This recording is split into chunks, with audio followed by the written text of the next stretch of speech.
Hi, hello, and welcome back to DeeLee Plus. My name is Damian Lee, and today I have for you some more stories from r/Am I the Asshole. As always, I'll be reading the story first and then giving my opinions, and I encourage you to share your opinions to any of the stories that I feature in today's video. Without further ado, I hope you enjoy. Posted by TJ Magooks. Am I the asshole for being upset that my wife forgot to tell me the wedding dress code? My wife was a bridesmaid in one of her close friends' weddings this year. She had been involved in the planning for months with dress fittings, rehearsals, group chats, and everything else. I was not involved at all. I figured if there was anything important I needed to know, she would let me know. I got dressed in what I thought was appropriate and we headed to the wedding. But as soon as we got there, I realized something was wrong. Every single man there was wearing a black tuxedo with a bow tie. Not just the groom and groomsmen, every male guest. I was the only guy in a regular suit. I felt totally out of place. A couple of people joked that I must have missed the memo. They probably didn't mean anything by it, but it was still embarrassing. I stood out like a sore thumb. I asked my wife if she knew everyone was supposed to be in tuxedos. She just said, "Oh, yeah, I forgot to tell you. I was busy helping with wedding prep." That honestly made me feel even worse. She had known about the dress code for a long time because she was in the bridal party and had been talking to the bride the whole time. If she had mentioned it, I would have rented a tux. Instead, I spent the whole night feeling self-conscious. When we got home, I told her I was upset. She said I was making a big deal out of nothing because nobody cared what I was wearing and that I should just laugh it off. I told her it wasn't really about the tux. It was about the fact that she knew, I did not, and she never thought to tell me. It would have taken 5 seconds to mention it, and that would have saved me from feeling embarrassed. Now, she thinks I'm overreacting, but I feel like my frustration is justified. AITA, edit. A lot of people have asked why I didn't check the invitation or ask about the dress code.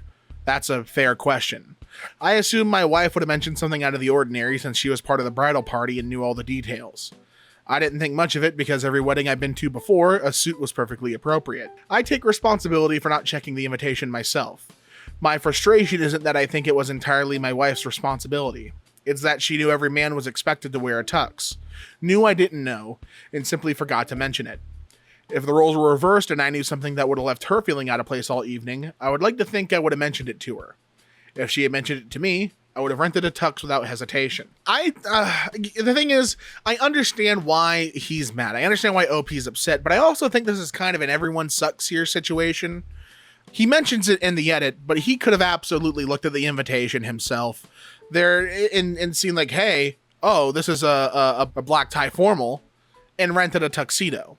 I don't think you need to be told that. Like, it sucks. To me, it feels like he says he didn't expect it to be his wife's responsibility. In a way, to me, and maybe it's just because I feel like I would have just checked the invitation before, going. Because you have to look anyway for the address and and all of that to get there. I would have seen, oh, it says black tie formal, I should rent a tux. Instead, you didn't look and she didn't think about it, and so now you feel out of place. So I just don't think it's entirely fair to place your frustration on her when you could have also looked. And I also kind of want to push back. I read a comment here that I want to push back against because I feel like it's misreading the relationship as well. User Bexicus asks if the invitation was sent and they were included either by mail or email. And user Fuzzy Sort 1884 says, not the point. In a healthy relationship, you communicate and watch each other's backs. And you would never want your loved one to feel out of place or unable to enjoy a joyous occasion due to feeling self-conscious. And if it does happen, you don't trivialize their feelings afterward. And I just don't think that's the case here. I don't think that this was a malicious thing this wasn't a refusal to communicate. This is something where it didn't pop in her mind to mention the dress code because she's doing a million other things, helping, prepare for the wedding. The invite matters because I guarantee you OP was included in the email and had access to it. He says as much in the edit that he could have looked at the invitation. Does it suck that she forgot to tell him? Absolutely. Is it a malicious act by her and her being non-communicative? No. I feel like the immediate swipe of, oh, this was something bad and mean for them to do is not fair. Is it fair for her to be like, you're making a big deal out of it? no, that wasn't nice of her to say. I can understand why it would suck to feel embarrassed at something so, important to your friends. But this was ultimately this is not something that's gonna leave some sort of stain. This is gonna be fine. This wasn't a communication issue where it would be like, oh, you didn't have my back. This was, I had my hands full and forgot to mention it. Next post. This was posted 7 months ago by Serious Function 177. Am I the asshole for making my wife ride in the back seat because she couldn't stop distracting me? This happened over the holidays and my wife is still upset with me over it. Our family went to visit my in-laws for New Year's. It's about a 3 to 4 hour drive. Mostly highway, but it takes us through 2 metro areas with pretty significant traffic. My wife, 37F, gets nervous about driving in traffic, so I always drive when we visit her family. She also tends to get car sick on longer drives and needs to sit in the front seat to help ease it. She's tried taking Dramamine in the past, but she's had an allergic reaction to it, so she doesn't take it anymore. I love my wife with all my heart, but she is not good sitting shotgun. She makes huge reactions to any change in traffic, grabbing the handle, putting her hand on the dash, gasping, telling me to watch out, etc. It's not like I'm an aggressive or risky driver. I've never gotten a speeding ticket or been in an accident. But if there's a car a half mile ahead of us that puts on their brakes, she freaks out and acts like we're all about to die. It's incredibly distracting. I've talked to her multiple times about how her reactions actually make it more difficult for me to concentrate on driving, but she says she can't control herself because she's nervous in traffic. On the way to her family's place, she sat up front with me and traffic was pretty bad. Lots of slowdowns due to weather conditions and in general just kind of slow going. But I've been driving in cold weather my whole life and know how to control my speed and give lots of extra space to any surrounding cars. I understand that you can't control anyone else on the road and that accidents happen, but I do everything in my control to keep my car and the people inside safe. The entire drive, my wife was on edge making all the reactions I mentioned. It's very distracting to have someone next to you doing that sort of thing while driving. I mentioned this to my wife numerous times on the drive, and she always deflected blame at me for the way I was driving. When we were getting ready to head home, I told my wife she needs to sit in the back and our 14-year-old son will sit up front with me. I told her it's either that or she drives us home. She got upset with me and started giving excuses about her car sickness. I told her to take some NyQuil or something else to help her sleep, but she refused and told me I was being a jerk. I told her that she can drive then, and she refused that too.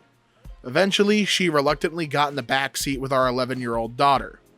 The ride home was much easier traffic-wise, and my wife sat pretty much silent in the back seat the entire time, pouting. When we got home, she told me that she felt ill the entire drive but didn't say anything because she didn't want to make a big deal out of anything. She told me I humiliated her by making her sit in the back and that I should be more considerate of her feelings. So yes, the wife's feelings do matter. But this was about her controlling her reactions, because when she's in the front seat, she has the whole seat but uses only the edge of it because she's so anxious. But clearly she can control her reactions because she spent more time pouting than, gasping and going, oh my God, if someone put their brakes on a little too far up ahead. And what I don't think this guy's wife realizes is that having those intense reactions in the passenger seat, like right next to the driver, is actually putting everyone in the car in danger much more than if she just sits in the back and accepts that she has to sit in the back seat if she's going to have those reactions. She's more than allowed to feel anxious about traffic and get worried and be like, oh, these people are driving like maniacs. Like, that's fine. But you have to temper those reactions, because if you have that reaction in the front seat of the car while he is trying to control the vehicle, it becomes a difficult situation for everyone involved. And you got 2 kids in the car. If you're not going to do it for your husband, do it for the kids who are sitting in the back being like, oh, Bob's freaking out again. You got to just do something to make it work. Next post. This was posted 4 months ago by Chocolates in My Office. Am I the asshole for asking a woman at work to stop being so weird about taking a caramel? I like to have snacks in my office, and I enjoy having something for people to take when they come in for a visit. I have a container of chocolate caramel thins open for anyone to take. The problem is that when many of the other women in the office take one, they do this whole song and dance. Oh, I shouldn't. Oh, it's so bad. Oh, but I just love chocolate. Oh, it's so naughty. Stuff like this just annoys the crap out of me. Take a candy or don't, but don't force me to participate in whatever weird self-deprecating thing you're doing. especially calling it naughty like you're scolding a child. I always just smile blankly and they'll look at me like I'm supposed to give them permission. I finally had it yesterday when one of the women stood in my doorway and pointed and was like, "Oh, I love those caramels. They're so good. But, I shouldn't. You're so bad for having these." I said, "Can you stop doing that? It's making me uncomfortable." She pretended to not know what I was talking about. I said, "Are you okay? You come in here and act like you need my permission to eat a piece of candy. Keep calling it naughty like you're a little kid. It's super weird behavior and makes me feel uncomfortable, so please stop." She gave me a weird look and said she was just being silly and never mind. She left. I found out later on that she said I ripped her head off and warned one of the other women who was always doing that "oh, I'm so bad" crap to avoid getting candy from me unless she wants to be scolded. I'm not going to stop having candy out because there are some people who can do it without the whole song and dance. But am I really the asshole for just asking her to stop doing that "oh, I'm so bad, ooh" crap? Edit. Okay, I'm clearly the asshole. I'll take the caramels home with me today so I don't have to put up with this gross self-deprecating humor thing anymore. I thought I was doing a nice thing, but I can't deal with the drama from the people with body image issues. I don't think it's fair that they bring that into my office, so I'll just take them home. This is one of those stories where I don't think OP's the asshole, but I also don't think there really is an asshole here. This is like one of those things where the asshole is diet culture.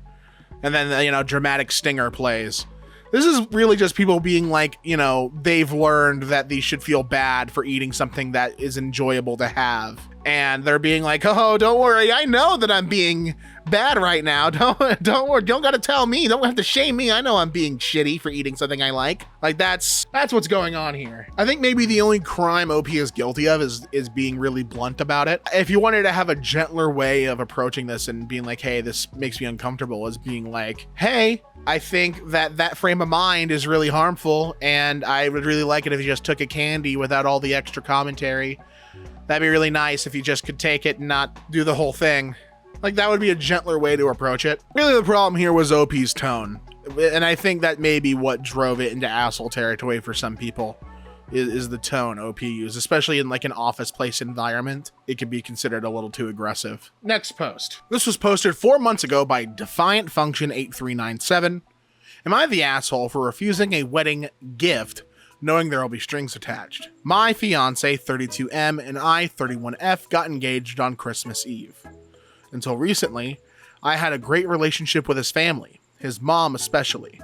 But ever since the engagement, it's become really strained because she keeps trying to insert herself into our decisions and offering unsolicited advice, and I'm slowly getting at my wit's end. A few things have annoyed me. We want a max of around 50 people. My fiance and I are both introverts, and even the thought of being in front of that many people gives me anxiety. With our close family, friends, and their plus ones, we're probably already over 50. His mother insists the wedding must be a grand event with at least 150 guests. Hell no. I found a gown in a magazine I love, and that's going to be my inspiration. It's more on the simple side, but that's my style. I showed my best friend, my mom, and my future mother-in-law because I wanted her to feel included, and she insisted it was too plain, and everyone will think I'm just another guest. At my wedding, being the only one in white, the venue we're thinking about is too small and boring. The on-site catering is not special enough, and because my fiancé is an only child, this needs to be a grand affair. We need to get a guest list to her so she can review and approve who's coming. No, this is our wedding, not yours. Thankfully, my fiancé's on my side. And about 6 weeks ago called her and said we know what kind of wedding we want to have, and she needs to stop overstepping and questioning our choices. In an attempt to punish him and assert her authority, she went radio silent until last week. She invited us to dinner on Sunday and presented us with a check for $25,000 to help with the wedding. When we got home, I told my fiancé we are not cashing the check. He thinks I'm being ridiculous, and this can help us have the wedding we want with almost no out-of-pocket costs. I told him that we won't have the wedding we want because she's going to use the money as leverage to push the event in the direction she wants. When she insists on including her friends we don't know and don't care about going, she's going to say, "Oh, I thought the money would help cover them." When we go dress shopping, it'll be, "That's a bit simple. I thought with the extra money you'd get something nicer." When we finally choose our venue, it'll be, "So what exactly is my money paying for?" My fiance said it will cause a huge rift if we don't accept the money, because his mother is extending an olive branch and being generous. But I tried telling him there will be a bigger rift if she gets it in her mind that she has a say in our choices because she's paying for it, and I shut her down every time. I feel like I'm being positioned as a bridezilla. My fiance thinks I'm overreacting, and it's the tension of the last few months exposing itself. Even my mother said I should just accept the gift. So, am I the asshole? OP gave us an update a month after with this. Hi everyone. I posted here a couple weeks ago and got some wonderful advice. A few people asked for an update and I thought I'd let you know what happened. It's not good. If you didn't see my original post, my future mother-in-law offered us $25,000 towards our wedding, but I knew there would be some strings attached to make the event her way. I thought maybe I was the asshole for overreacting and seeing something that wasn't there, but you all told me I was 100% correct. So I decided to have a heart-to-heart with my future mother-in-law, with my fiance attending too. I told her that I missed the relationship we used to have, but it's become strained because I feel like she's not respecting the choices we made for our wedding. We explained that we aren't depositing the check until we have this conversation, and we're all on board about how we move forward.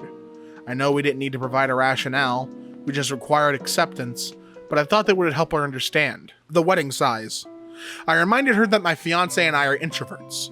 We would be maxed out emotionally and mentally with 50 people. And frankly, we only want the people who have been a part of our lives to be there to celebrate with us. There's no need for childhood neighbors to attend. There's no need for distant cousins we haven't seen in 15 years to attend. Just the people who have been there with us on our journey. The wedding gown. This is non-negotiable. A bride chooses her gown, and I'll be choosing one that I can be comfortable being in. This is the first time I'll be wearing a dress since prom. Reflects my personal style and makes me feel beautiful. Not anyone else's personal style. The venue. Okay, this is a bit cringe, but my fiance and I met at a speed dating event at a restaurant was running 4 years ago. We hit it off and here we are. Our absolute first choice for the reception venue was this place. Their event space will fit 50 max. We thanked her for her generous $25,000, but we would give it back if our decisions aren't respected. We asked if she has any expectations around any decision making that comes with the gift. My future mother-in-law cried and apologized and told us she just wanted everything to be perfect, and she's sad that she never had a daughter who she could play a normal motherly role in wedding planning. That she was so scared that I'd leave her out of everything, which I never did. I wanted her to feel included. So there you go. We had a resolution.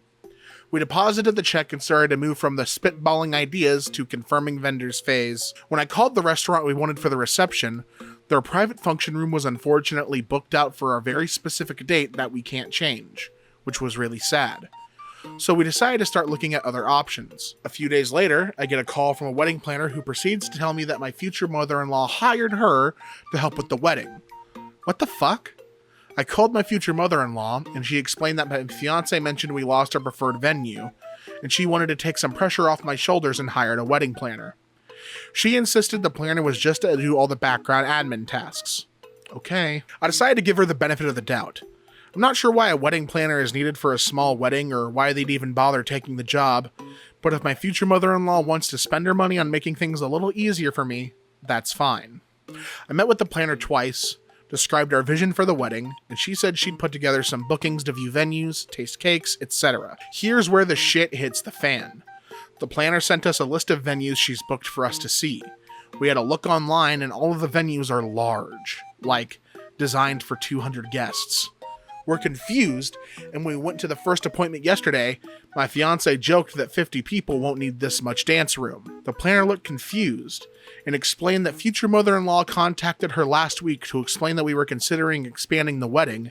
It would need a bigger space than originally planned. We got home, and I called my mom and cried to her that this is all just too damn much, and now we're considering eloping.